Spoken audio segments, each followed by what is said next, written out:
वंदे वाणी संस्कृतम वंदे भारतम वंदे मातरम। प्रिय विद्यार्थियों, पिछले वीडियो में हमने षष्ठम कक्षा के समुद्र तट पाठ का अध्ययन किया। आइए आज हम उसी पाठ के अभ्यास कार्यों की चर्चा करते हैं। इसका प्रथम अभ्यास उच्चारण करने के लिए है। आपको केवल यह पढ़ के बोलना है। तरंगई मत्स्य जीविनः वैदेशिक पर्यटकेभ्य संगमः त्रिशसु वैदेशिक व्यापाराय प्रायद्वीपः वंगोपसागरः चंद्रोदयः। इस प्रकार आपको इस अभ्यास का उच्चारण करना सीखना है। द्वितीय अभ्यास में देखें, अधोलिखितान प्रश्नानाम उत्तरण लिखत। नीचे जो प्रश्न दिए गए हैं, इन प्रश्नों के उत्तर आपको लिखने हैं। पहले प्रश्न में पूछा गया है, जना काव्य जल विहारम कुर्वन्ति, अर्थात लोग किससे जल विहार करते हैं। यहाँ हमको नौका भी शब्द भरना होगा, बाकी पूरा वाक्य ज्यों की त्यों रहेगा। काव्य की जगह नौका भी आ जाएगा। आपका उत्तर होगा जना नौका भी जल विहारम कुर्वन्ति। भारतस्य दीर्घतम तटकः, भारत का सबसे लंबा बड़ा समुद्र का किनारा कौन सा है। अब यहाँ पर आपको कह की जगह पे मेरीना तटः करना होगा, बाकी पूरा वाक्य ज्यों की त्यों रहेगा। भारतस्य दीर्घतम समुद्र तटः मेरीना तटः। जना कुत्र स्वैर विहरन्ति, लोग कहाँ पर स्वेच्छा से घूमते हैं। तो यहाँ कुत्र के स्थान पर आपको मुंबई नगरे जुहू तटे भरना होगा, कुत्र हटाना होगा। आपका पूरा वाक्य होगा जना मुंबई नगरे जुहू तटे स्वैर विहरन्ति। इसी प्रकार चौथे प्रश्न में बालका बालुकावि किम रचयन्ति, बालक बालिकाएं क्या बालू से क्या बनाते हैं, क्या रच रहे हैं। तो किम की जगह पर आपका आएगा बालुका ग्रहम। बालका बालुका भी बालुका ग्रहम रचयन्ति, लड़के लड़कियां बालू से बालू के घरौंदे बना रहे हैं। कोच्चि तट केभ्य ज्ञायते, कोच्चि का किनारा किसके लिए प्रसिद्ध है, जाना जाता है। यहाँ केभ्य की जगह पर आपको नारकेल फलेभ्य शब्द भरना होगा। आपका उत्तर होगा कोच्चि तट नारिकेल फलेभ्य ज्ञायते, अर्थात कोच्चि का किनारा नारियल के फलों के लिए प्रसिद्ध है। अगले अभ्यास पर पहुंचते हैं। अगले अभ्यास में कुछ मंजूषा में बॉक्स में कुछ शब्द दिए गए हैं। वंगोपसागर, प्रायद्वीप, पर्यटनाय, क्रीडनाय, संगम। इन सब वाक्यों का उचित स्थान पर पूरा करके भरना है। कन्याकुमारी तटे त्रयाणाम सागरम संगमम भवति। पहले में संगम आएगा। कन्याकुमारी का तट 3 सागरों का संगम है। भारत को प्रायद्वीप कहा जाता है, प्रायद्वीप यहाँ आएगा। जना समुद्र तट पर्यटनाय आगच्छन्ति, लोग समुद्र के तट पर पर्यटन के लिए आते हैं। बालकेभ्य क्रीडा रोचते, बच्चों के लिए खेल पसंद होते हैं। भारतस्य पूर्व दिशायां बंगोपसागर, भारत की पूर्वी दिशा में बंगाल की खाड़ी है। इस प्रकार सही शब्दों का चयन करके यहाँ भरना है। अब चौथे प्रश्न में हम देखें।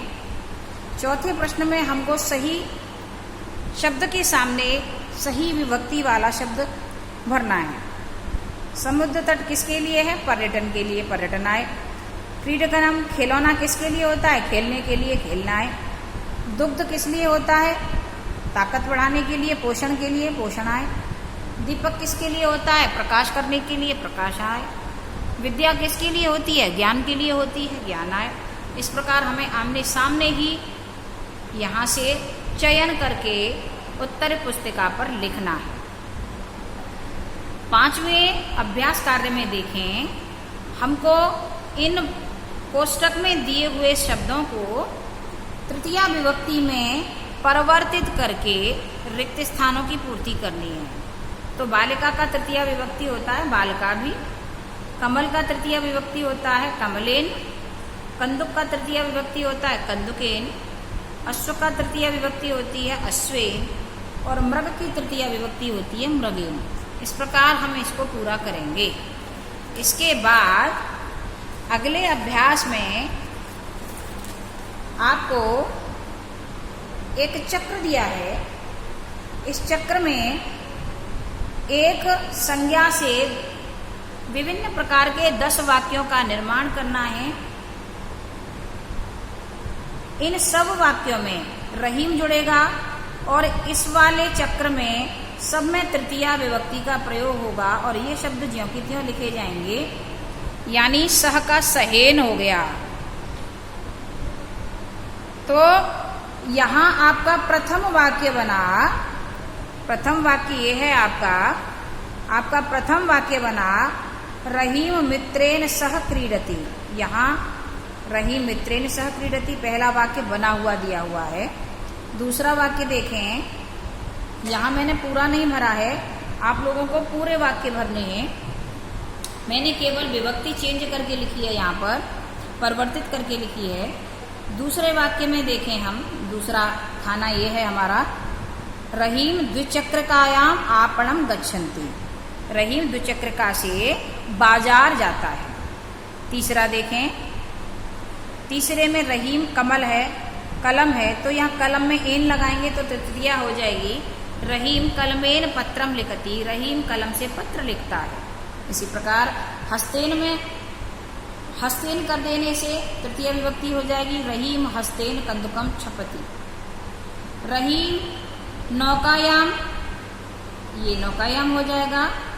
रहीम नौकायाम जल विहारम करोति। यहाँ नौकायाम ही नहीं होगा, नौका भी होगा। याम करने से तो ये संबंध अधिकरण कारक में पहुंच जाएगा, तो ये नौका भी होगा। रहीम नौका भी जल विहारम करोति।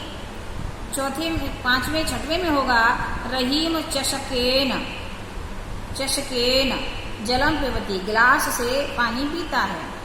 सातवें में होगा रहीम तूलिका भी, तूलिका भी, तूलिका भी। रहीम तूलिका भी चित्रम रचयति। रहीम तूलिका से चित्र रचता है।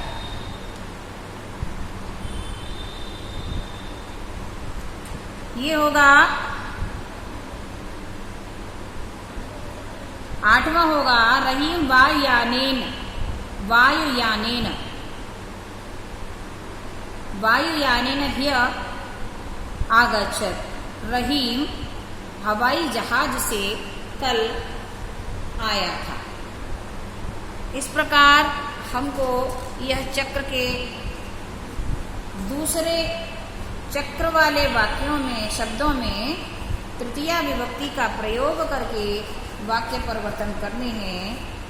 अगला जो आपका अभ्यास कार्य है, एक्सरसाइज है, इसमें आपको सही शब्द का चयन करके इसमें भरना है। हमको यहाँ इसमें चौथी विभक्ति भरनी है। ये चौथी विभक्ति निर्धनाय है, इसमें निर्धनाय आएगा। यहाँ पठनाय है, यहाँ पठनाय आएगा। यहाँ परोपकाराय है, यहाँ परोपकाराय आएगा। यहाँ छात्रेभ्य है, यहाँ छात्रेभ्य आएगा। यहाँ शिक्षकाय है, यहाँ शिक्षकाय आएगा। इस प्रकार आपका ये हुआ धनिकः निर्धनाय, बालकः बालः पठनाय, विद्यालयं गच्छति, सज्जना परोपकाराय जीवन्ति,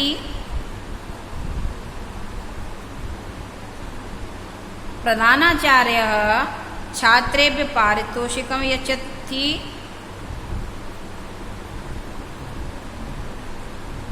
शिक्षकाय नमः। इस प्रकार हमारा यह पाठ पूर्ण हुआ। जय हिंद।